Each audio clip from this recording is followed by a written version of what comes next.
رسول اللہ صلی اللہ علیہ وآلہ وسلم کی پیاری پیاری حدیث مبارکہ۔ Make sure you like and subscribe to my channel for more hadiths. ہشام بن عروہ نے بیان کیا، ان سے عروہ بن زبیر نے بیان کیا، اور ان سے عائشہ رضی اللہ عنہا نے کہ نبی کریم صلی اللہ علیہ وسلم نے فرمایا، بخار جہنم کی بھاپ کے اثر سے ہوتا ہے، اسے پانی سے ٹھنڈا کر لیا کرو۔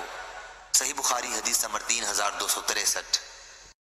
حازم نے بیان کیا، ان سے یزید نے، ان سے محمد بن ابراہیم نے، ان سے عیسیٰ بن طلحہ نے، اور ان سے حضرت ابو ہریرہ رضی اللہ عنہ نے کہ نبی کریم صلی اللہ علیہ وسلم نے فرمایا، جب کوئی شخص سو کر اٹھے اور پھر وضو کرے تو 3 مرتبہ ناک جھاڑے، کیونکہ شیطان رات بھر اس کی ناک کے نتنے پر بیٹھا رہتا ہے، جس سے آدمی پر سستی غالب آ جاتی ہے، پس ناک جھاڑنے سے وہ سستی دور ہو جائے گی۔